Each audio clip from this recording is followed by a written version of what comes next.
बहुत बहुत स्वागत है सर आपका हमारे इस देश मंच के मंच पर, जहां पे आपको अपनी पार्टी की तरफ से जो तमाम योजनाएं और बिहार विधानसभा चुनाव के अंदर किस तरीके से जनता दल यूनाइटेड की भूमिका रहेगी, इसको लेकर के अपने आप को बिहार विधानसभा के चुनाव में किस रूप में देखती है? देखिए, जनता दल यूनाइटेड या एनडीए मानिए कि इस बिहार विधानसभा में जो काम किया हम लोगों ने लगातार 20 साल तक हर क्षेत्र में काम किया। अभिजीत जी, एक बात मैं बता दूं, मैं चौथी सरकार बिहार में देख रहा हूं नज़दीकी से।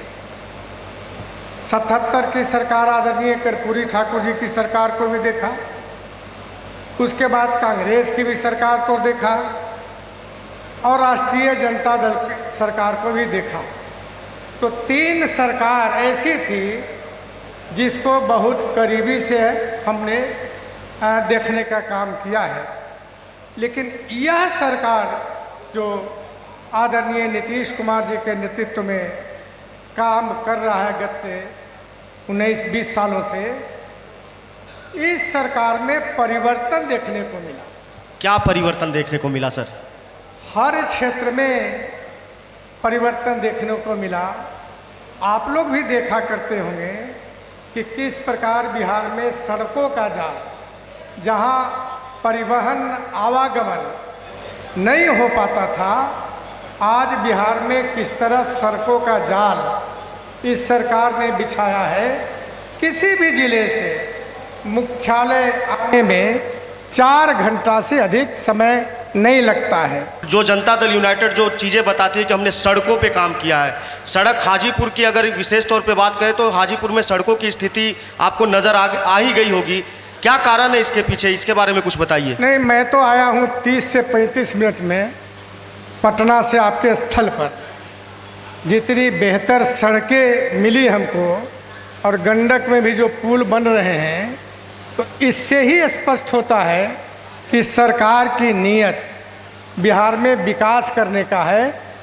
जो कम्युनिकेशन है उसको दुरुस्त करने का है और दुरुस्त किया भी है। दूसरा सवाल मैं ये कहना चाहता हूँ कि हम लोग शहर में रहे पढ़े लिखे, उसको बरामदा कहते हैं मकान का, उस बरामदे में तार का पंखा लेकर सोते थे। जो बिजली की स्थिति थी पहले 2005 के पहले, ग्रामीण इलाकों में तो बिजली मिलती ही नहीं थी। घंटा 2 घंटा तार और पोलों पर कपड़ा सुखाए जाते थे।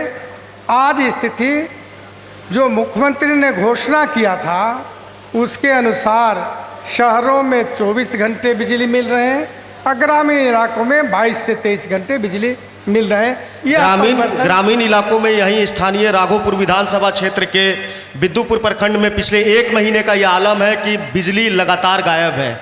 जब से सरकार ने ये घोषणा की है कि हम लोग बिजली फ्री में देंगे, तब से बिजली की स्थिति पूरे बिहार में क्या है ये सभी लोगों को पता है। इस पे क्या काम कर रहे हैं आप? यह भी सवाल करिए कि जो आदरणीय राबड़ी जी का क्षेत्र या तेजस्वी जी का क्षेत्र राघोपुर है, उसमें जो 6 महीना ना किस तरह नाव से आवागमन होता था और सैकड़ों लोग मर जाते थे, डूब जाते थे, आज आदरणीय नीतीश कुमार जी ने कच्ची दरगाह से राघोपुर तक पुल का निर्माण किया। अब वो घटना राघोपुर के लोगों को नहीं घटने वाला है। लेकिन राघोपुर के लोगों का और राष्ट्रीय जनता दल का ये कहना है कि तेजस्वी प्रसाद यादव जब पहली बार उप मुख्यमंत्री बने थे, सड़क विभाग के मंत्री बने थे, तब उन्होंने पुल का शिलान्यास किया था। नहीं, आप यह देख लीजिए, शिलान्यास किया था, लेकिन निर्माण किसने किया? निर्माण तो नीतीश कुमार जी ने, एनडीए की सरकार ने ही किया। राघोपुर में सड़क का निर्माण किसने किया? किसने घोषणा किया कि सिंगापुर के तरह हम शहर बनाएंगे? किसने अस्पताल खोला? किसने स्कूल खोला? जो हालात राघोपुर का था वो आज हालात बहुत बदले हैं। आदरणीय नीतीश कुमार जी के नेतृत्व में। सर एक चीज़ और कहना चाहता हूँ, कोई भी एनडीए का नेता या जो भी उस एनडीए गठबंधन में शामिल है, वो पूरे दिल्ली में भी जाए या देश के किसी भी मीडिया चैनल पे अगर अपना बयान दे तो राघोपुर का जिक्र जरूर करते हैं। राघोपुर से कुछ खास लगाव है क्या? राघोपुर से तो जीत हासिल नहीं कर पाए आप लोग। मैं राघोपुर का इसीलिए हम लोग चर्चा करते हैं कि उसका नेतृत्व बड़े बड़े लोगों ने किया। जो बिहार के आदरणीय मुख्यमंत्री रही श्रीमती राबड़ी देवी जी, कई बार नेतृत्व उस क्षेत्र का किया उन्होंने। और अभी जो प्रतिपक्ष के नेता हैं श्री तेजस्वी यादव जी, वो भी लगातार प्रतिनिधित्व कर रहे हैं, इसीलिए चर्चा का विषय बना हुआ है। क्योंकि मुख्यमंत्री रहते हुए आपने नेतृत्व किया तो बताना चाहिए कि राघोपुर के लिए हमने क्या किया। तेजस्वी यादव दो बार सरकार में रहे, बताना चाहिए कि राघोपुर के लिए क्या किया हमने। तो ये मात्र काम नहीं करते, और जो काम करने वाली सरकार है उसकी आलोचना किया करते हैं नाहक। आलोचना क्यों नहीं होगी सर? बिहार में लगातार कानून व्यवस्था गिरती जा रही है, अपराधियों का मनोबल इतना बढ़ा हुआ है कि अस्पताल में घुस करके लोग जो है गोलियां चला रहे हैं, लगातार हत्याओं की खबर आ रही है, तो आलोचना तो होगी ही। क्या आप लोग ये मानते हैं कि नीतीश कुमार अचेत अवस्था में है? नहीं, कानून व्यवस्था आज भी बिहार में सही है। हाँ, फिलहाल के दिनों में कई घटनाएं घटी है, हम भी स्वीकार करते हैं। लेकिन अभिजीत जी, यह देखना होगा कि जो घटनाएं घटी, अपराधियों के पक्ष में कोई राजनीतिक व्यक्ति खड़ा है क्या, या सरकार का कोई हस्तक्षेप है क्या, या जो पुलिस प्रशासन है वह उद्भेदन किया कि नहीं।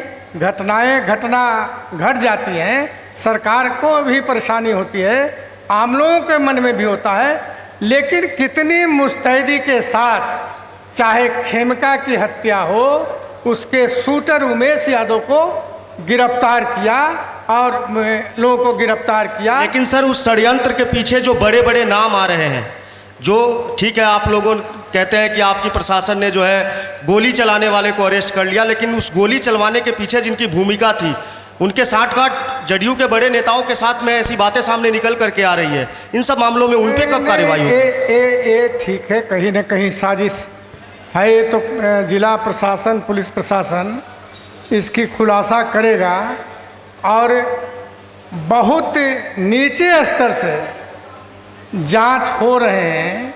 चाहे पारस अस्पताल की हत्या की बात हुई, अभी आपने देखा जानीपुर में 2 बच्चों को, एक बच्चे को जला दिया जिंदा।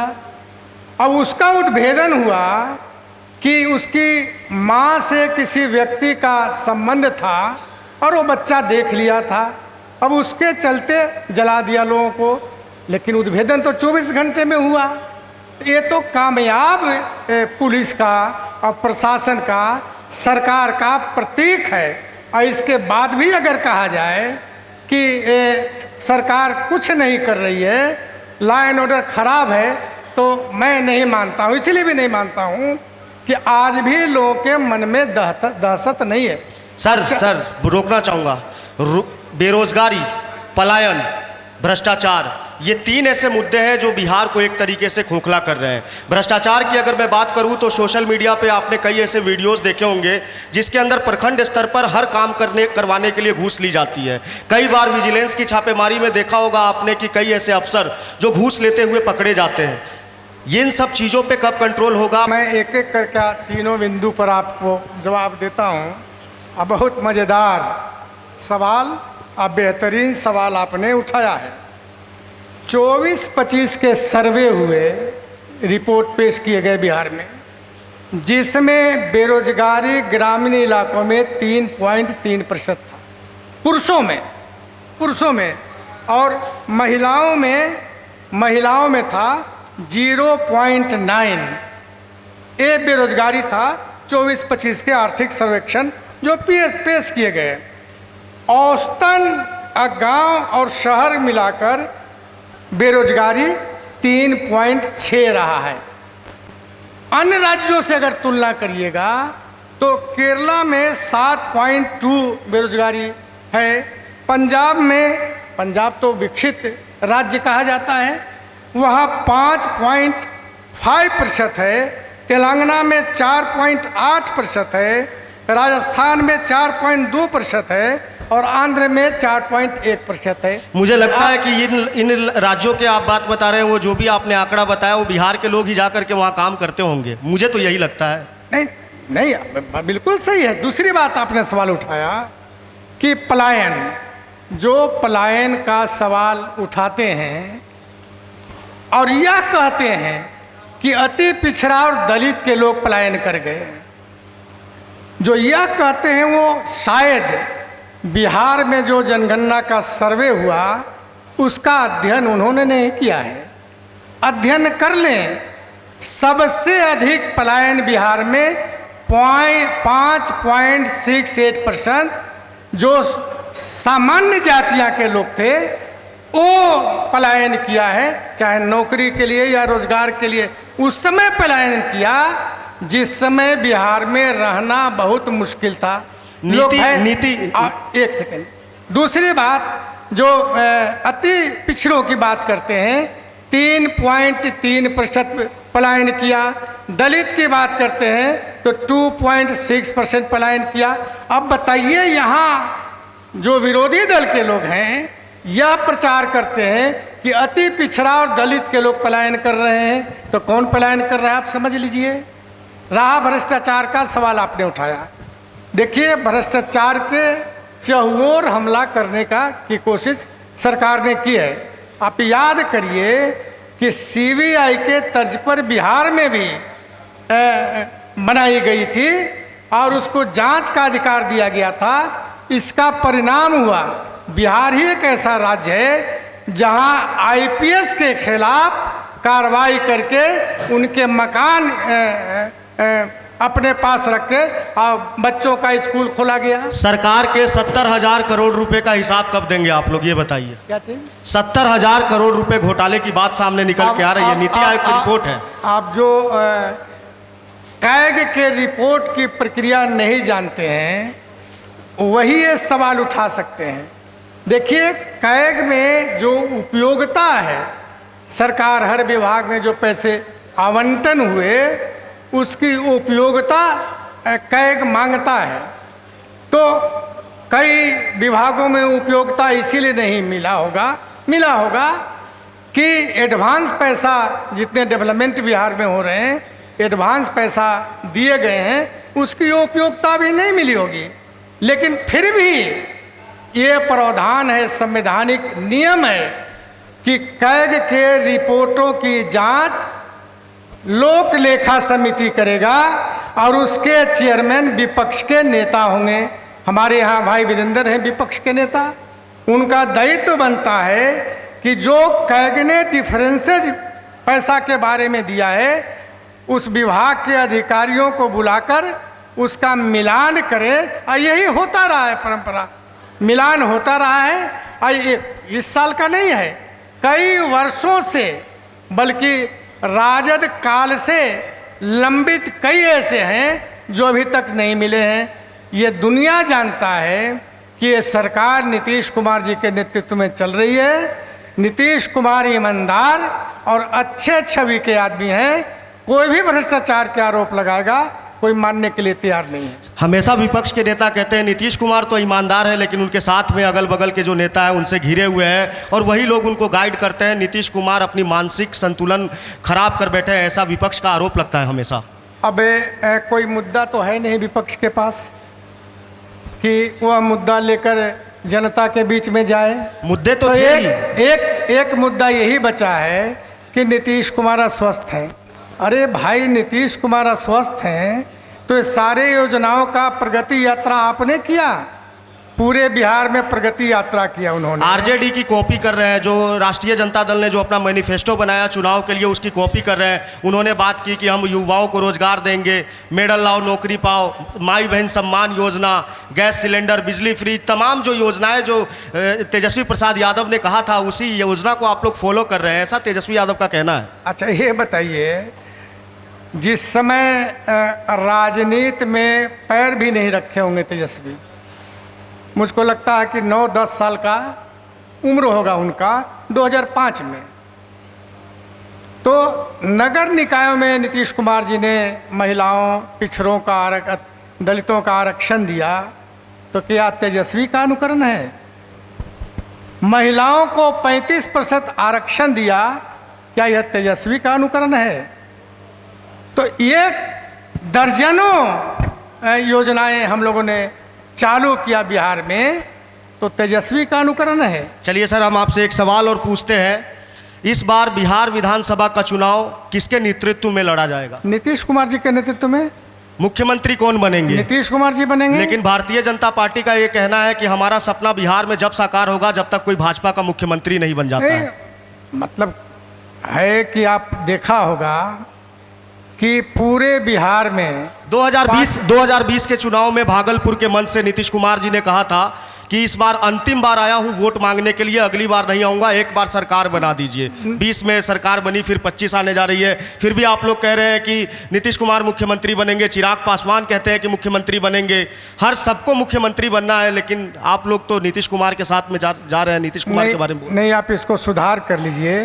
भागलपुर नहीं, उन्होंने कहा था पूर्णिया में कहा था, अंतिम चुनाव का दिन था, तब उन्होंने कहा कि अंतिम चुनाव है, मतलब दिन है, हम वोट मांगने आए हैं, इसके बाद मतलब आएंगे कि नहीं आएंगे कोई ठीक नहीं है, ये उन्होंने कहा था। कितनी सीटों पे तैयारी है सर आपकी?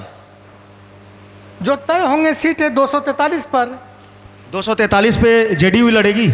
एनडीए लड़ेगी 243 पर। चिराग पासवान कह रहे हैं कि बिहार में मन लग रहा है, उनका केंद्र में मन नहीं लगता है, बिहार आना चाहते हैं। नहीं, चिराग पासवान जी ने भी कहा है और उनके पार्टी के जो प्रांतीय अध्यक्ष है, सारे लोगों ने कहा है कि यहाँ वैकेंसी सीएम का नहीं है, नीतीश कुमार के नेतृत्व में चुनाव लड़ेंगे और नीतीश कुमार ही मुख्यमंत्री बनेंगे। चलिए, आपने हमारे मंच पे इतना समय दिया उसके लिए बहुत बहुत धन्यवाद।